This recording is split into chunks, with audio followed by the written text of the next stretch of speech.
Hello, I'm Michelle Powers, and you are watching a special edition of Current News. Multiple churches, now crime scenes across America. The Blessed Virgin vandalized, attacks on 2 statues in 2 states. But that's not all. A California mission nearly burnt to the ground with no explanation. And in Florida, a church set on fire with people inside. The big question tonight, are Catholics targets? And is hate behind it? We're taking a look at all that and much more on Current News Special Edition.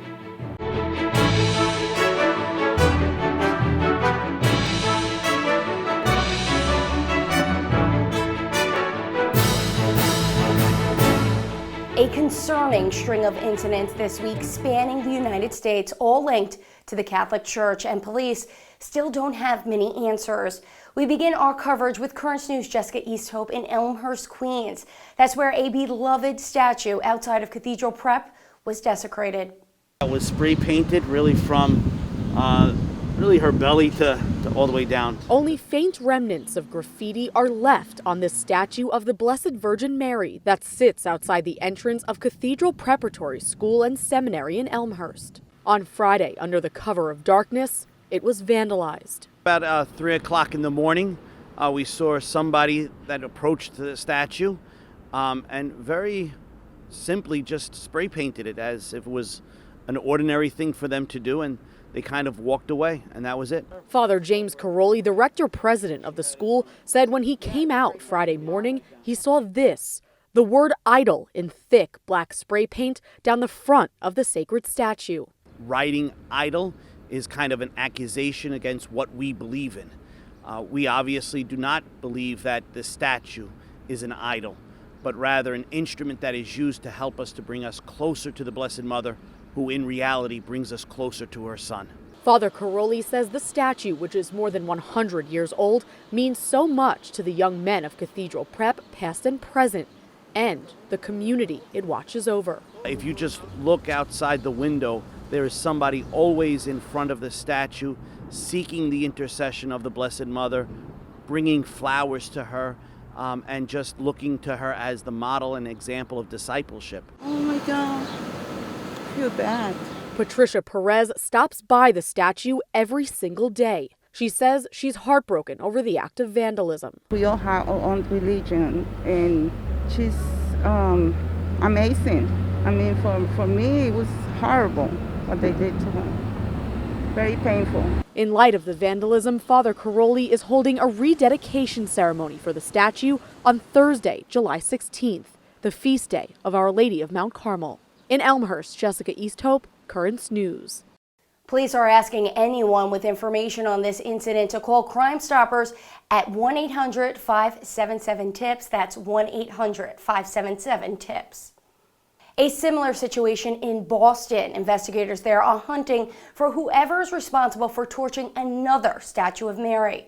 The Virgin at St. Peter's Parish was set ablaze when plastic flowers in the hands of Mary were ignited. The face and upper body of the statue were burned. Severe scorch marks marred the monument. Both attacks come as the removal of historical statues continues to rise. Then we're jumping across the coast to California. There still aren't any answers to what sparked a fire that badly damaged the historic San Gabriel Church located just outside Los Angeles. The mission was founded by St. Junipero Serra in the 18th century. Current News' Emily Druby tells us church officials recently had to move a statue of St. Serra inside to keep it safe after other monuments dedicated to the saint were attacked. A grim scene, this 249-year-old church roof collapsed. The view inside was even worse. Debris littered the pews, much of it burnt beyond recognition. It took 50 firefighters almost 3 hours to get the blaze under control. Archbishop Jose Gomez of Los Angeles toured the extensive damage. My brothers and sisters, peace be with you. He also presided over the Sunday Mass at the mission's nearby Chapel of the Annunciation, which was untouched by the flames. Of the devastating fire, Archbishop Gomez said, quote, "We're sad for what we have lost, but this fire changes nothing. Mission San Gabriel will always be the spiritual heart of the church in Los Angeles, the place from which the gospel still goes forth." No one was injured in the blaze. The church had not reopened after closing its doors during the pandemic. Instead, it was undergoing renovations ahead of its upcoming 250th anniversary. Because of this, many historic paintings and artifacts had been removed. Firefighters were also able to save others. We were able to keep the artifacts intact.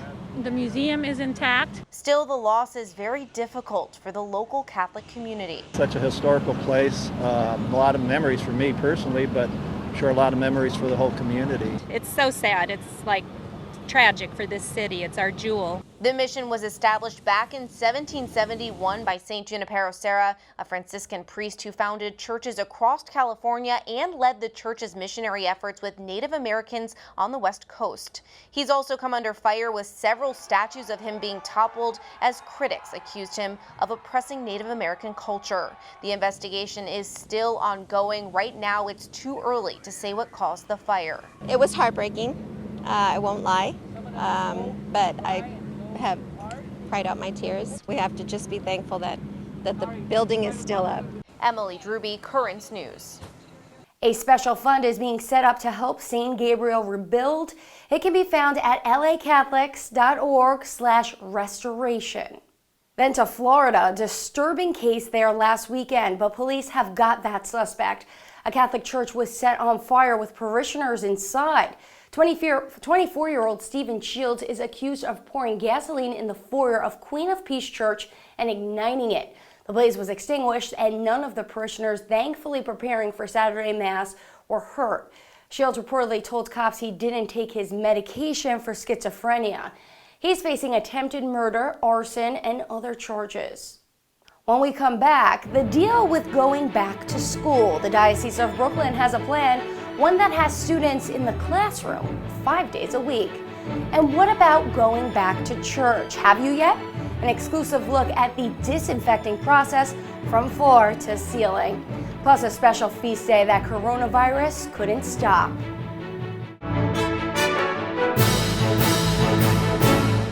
The school bell will ring in 2 months, whether online or off. Getting kids back into the Catholic classrooms of the Diocese of Brooklyn is picking up steam.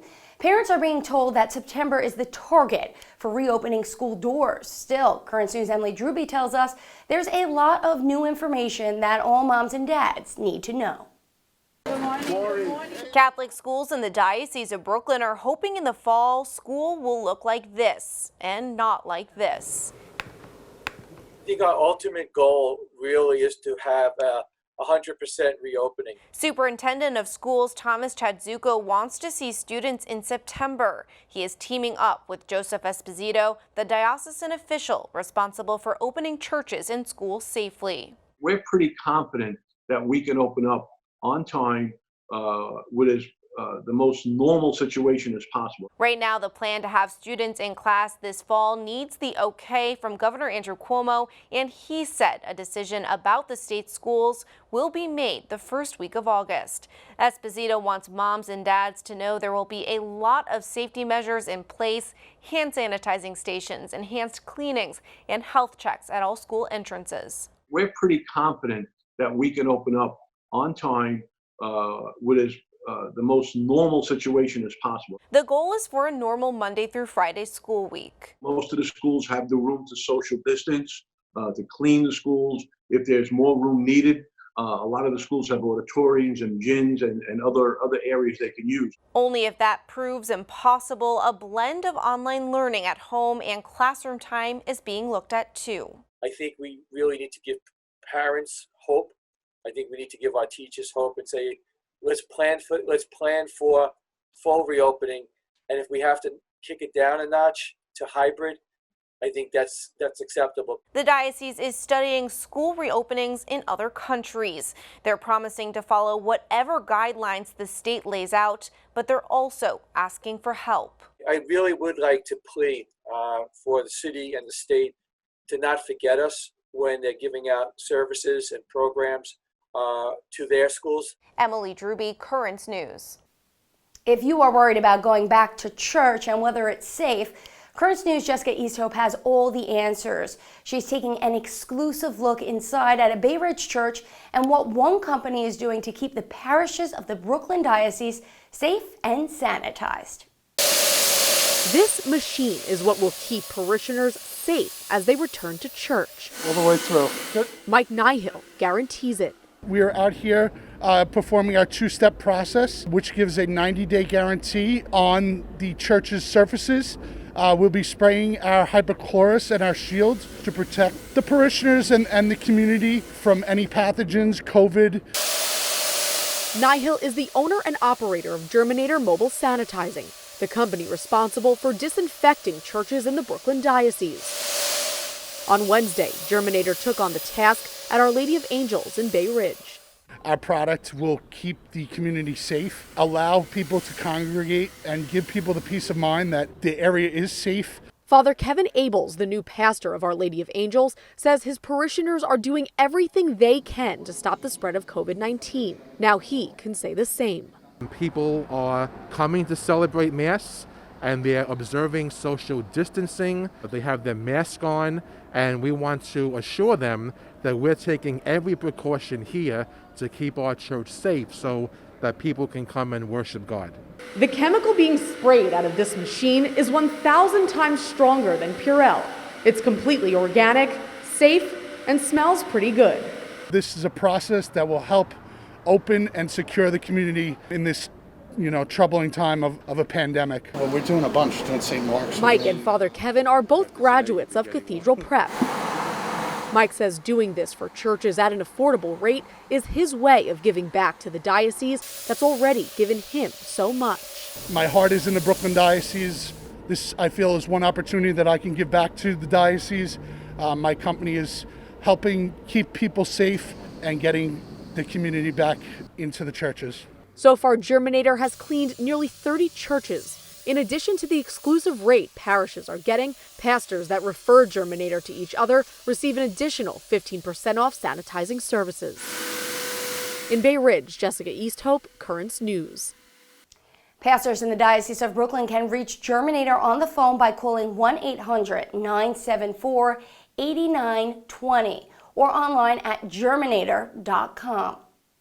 One church in Williamsburg was in full swing this week, with many parishioners feeling different but closer to normal than any other Mass this year. That's because they still got to celebrate their patron's feast day, Our Lady of Mount Carmel. Current News' Jessica Easthope tells us the coronavirus couldn't stop prayers or a procession. Faith and devotion are alive in the Brooklyn Diocese. For the 133rd year, Our Lady of Mount Carmel was processed through the streets of South Williamsburg. Though her feast day is usually celebrated with the Giglio Festival, the pandemic kept the iconic 7-story statue on the ground this year. But people of the parish and across the diocese still made sure Our Lady of Mount Carmel was honored. We weren't sure that this was even a possibility, so this is honestly a blessing for all of us to be able to be here with our family, with our loved ones, and take our mother out into the streets. This is the first time in decades John Perrone hasn't lifted the Giglio, but he says his faith and gratitude to Our Lady is stronger than ever. It's reflected in his dedication to the procession. To us, this is a very important element of it all, though, the most important. Bishop Nicholas DiMarzio said Mass before the historic procession. He says, though the pandemic has changed the way we worship, it hasn't changed why. All of the festivities are only pointing to one thing. We're happy. We're happy that this is the annual feast of Our Lady of Mount Carmel, our Heavenly Mother, who gives so many graces to the people who honor her. So those things are not essential. The essential thing is that we honor the Mother of God, and that's what this feast is about. The annual Giglio feast helps sustain Our Lady of Mount Carmel Parish financially all year. This year, the street in front of the church wasn't lined with dozens of vendors and people like years past, but Monsignor Jamie Gigantiello said the church found other ways to raise money. They're donating all their proceeds today to the parish, and it's the two staples of the feast, Zeppoli and sausage and peppers. They're charging and everything will come back to the church. People are good, and we know Our Lady will watch over us, and this parish will be here for a long time. Monsignor Jamie says he has no doubt the tradition's deep roots in the neighborhood and in the lives of those who participate will continue to grow. People have such a great devotion, and they want to come and honor our Blessed Mother. They make a sacrifice to come. So we know that next year is going to be a big year. In Williamsburg, Jessica Easthope, Currents News. 3 men are now one step closer to the priesthood. Last weekend, they were ordained transitional deacons for the Diocese of Brooklyn. It's a journey they've been on their entire lives. Currents News' Emily Druby tells us they began in different countries. The Brooklyn Diocese living up to its reputation as the Diocese of Immigrants.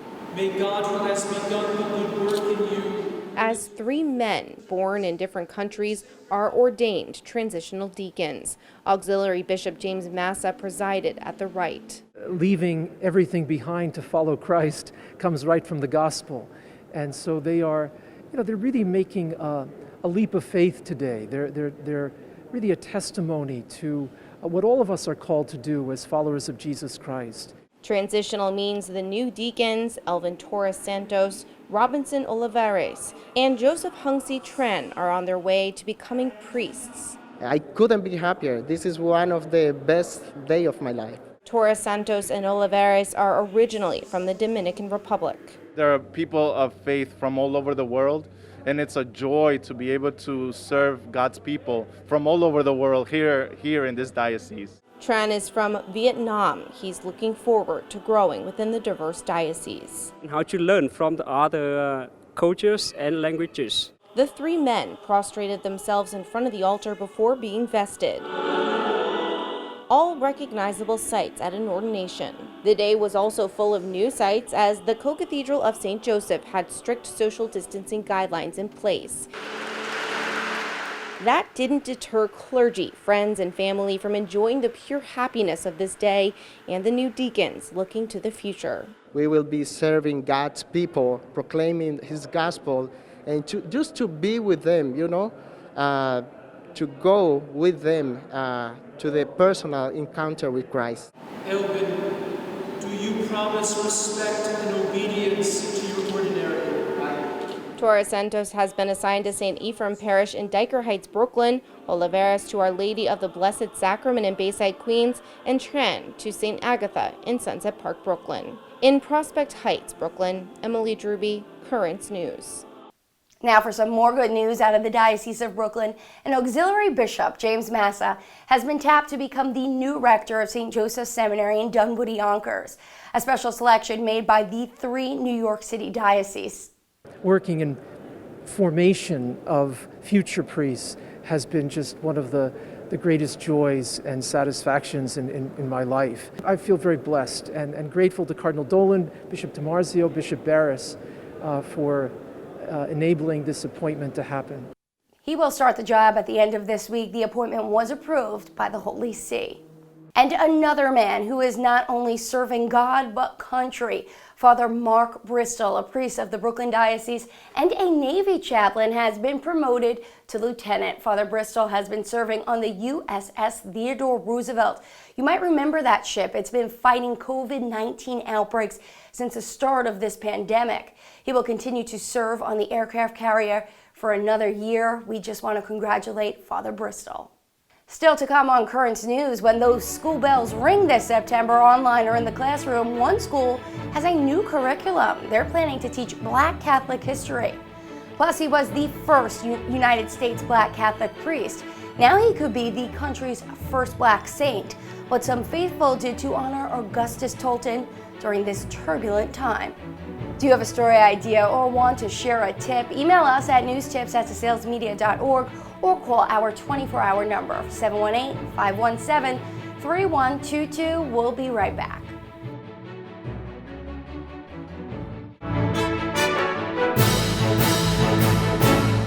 Catholic schools planning to open in September will have a lot of new material to teach their students, from the coronavirus crisis to demands for social justice.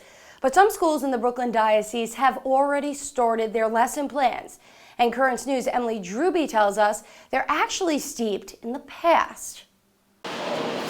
Staff of Brooklyn Jesuit Prep packing up the school, preparing for their move from Crown Heights to East Flatbush. A new home is not the only change in the works for the next academic year. The school is also planning a renewed emphasis on teaching Black Catholic history. We've done a decent job, but I want to be able to do even more. I want to be able to bring in storytellers that know this history. Father Mario Powell is the school's president. He believes the best way to help his students shape the future is by teaching them more about the past. It is a story of oppression and racism, but it's also a story of triumph. It's a story of evangelization.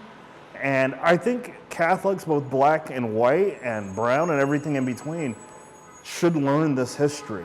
Father Powell is a former history teacher. For him, kids armed with historical knowledge are better equipped to fight against the sin of racism. When we become ignorant of it, we allow others to weaponize our ignorance. And that is simply, it's beyond not being good.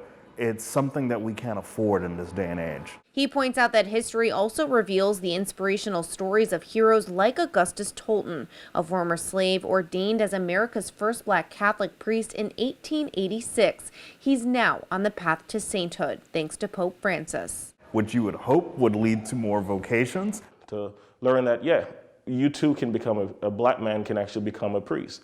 It's very interesting, I find, in the United States, sometimes when I tell people I'm a priest, they don't understand it because the concept of a black priest is almost non-existent. Father Dwayne Davis is a student of history himself and mentors kids in the Brooklyn Diocese. Typically, you can find a Black Catholic priest more than not here in the Diocese of Brooklyn. There are 454 diocesan priests in Brooklyn and Queens. 44 are Black, almost 10%. Nationwide, there are almost 36,000 priests. 250 are African American, less than 1%.